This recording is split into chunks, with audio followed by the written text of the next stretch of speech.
Assalamualaikum warahmatullahi wabarakatuh.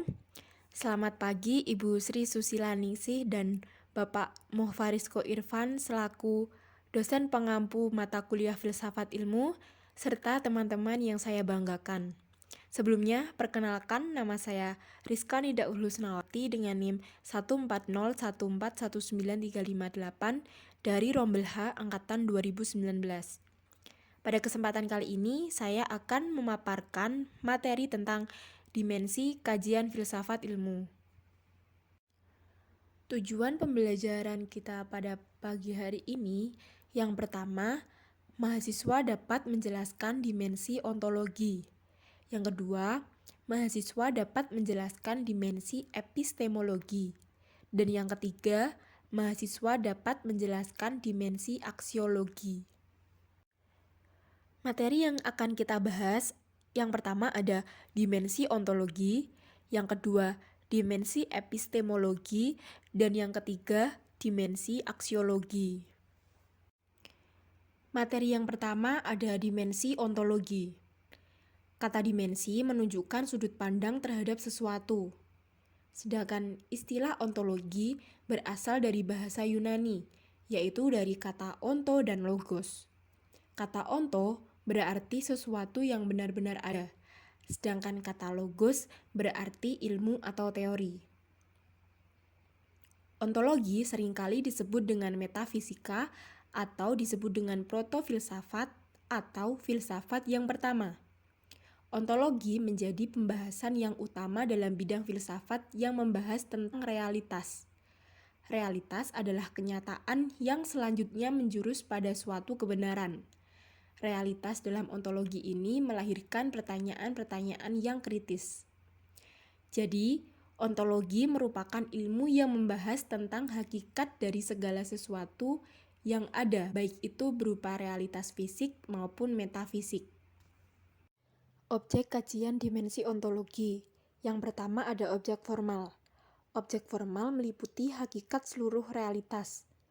Bagi pendekatan kualitatif, realitas tampil dalam kuantitas atau jumlah telaahnya akan menjadi telaah paralelisme atau pluralisme. Bagi pendekatan kuantitatif, realitas akan tampil menjadi aliran materialisme, idealisme, dan naturalisme. Kemudian yang kedua, objek material. Objek material meliputi ada individu, ada umum, ada terbatas, ada tidak terbatas, ada universal, ada mutlak. Selanjutnya, contoh penerapan ontologi dalam kehidupan sehari-hari. Contoh ontologi yang sudah umum diterapkan dalam kehidupan sehari-hari yaitu kursi. Dalam ontologi kursi yaitu menggunakan realitas tentang kursi. Realitasnya adalah terdapat gambar atau ide yang membuat kita mengenali sebuah kursi. Tidak peduli berapa banyak model kursi yang ada, tidak peduli berapapun ukurannya, warnanya, dan fisiknya yang berbeda, benda tersebut tetaplah sebuah kursi. Inilah yang menjadi realitas dari ide dan gambaran yang ada. Materi yang kedua adalah dimensi epistemologi. Epistemologi berasal dari bahasa Yunani, yaitu epistem yang berarti pengetahuan dan logos yang berarti ilmu atau teori. Epistemologi merupakan studi tentang pengetahuan, bagaimana mengetahui benda-benda. Menurut epistemologi, setiap pengetahuan manusia merupakan hasil dari pemeriksaan dan penyelidikan benda hingga akhirnya diketahui manusia. Dengan demikian, epistemologi membahas sumber, syarat, batas, fasilitas, dan hakikat pengetahuan yang memberikan kepercayaan dan jaminan.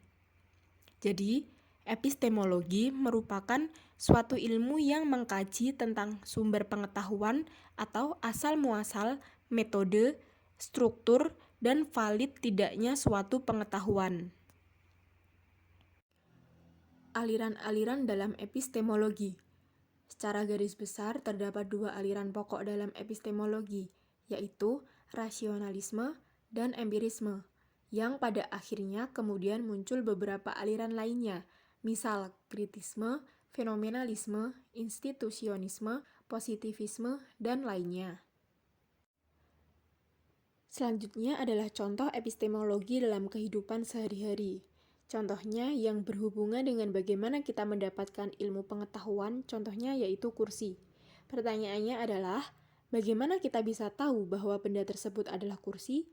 Dengan dan berdasarkan hal apa kita bisa memiliki pemikiran dan anggapan bahwa itu benar-benar sebuah kursi? Awal mula tentu kita memiliki pengetahuan dan menangkap keberadaan tentang kursi melalui panca indera kita. Setelah itu, mulai dilakukan analisa yang dilakukan akal kita. Akal kemudian mengkategorikannya menjadi sebuah ilmu pengetahuan yang membahas tentang kursi. Inilah menjadi praktek epistemologi dalam kehidupan sehari-hari, sama seperti benda-benda lainnya. Materi yang ketiga ada dimensi aksiologi.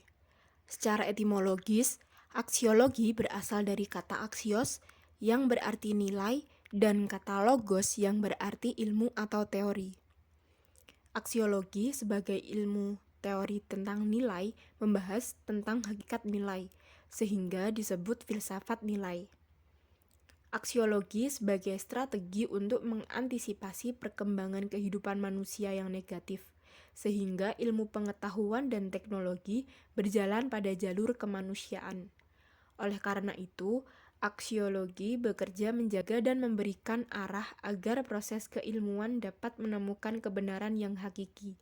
Maka perilaku keilmuan perlu dilakukan dengan penuh kejujuran dan tidak berorientasi pada kepentingan langsung. Jadi, aksiologi merupakan sebuah ilmu yang membahas tentang hakikat, manfaat, atau kegunaan dari pengetahuan yang sudah ada.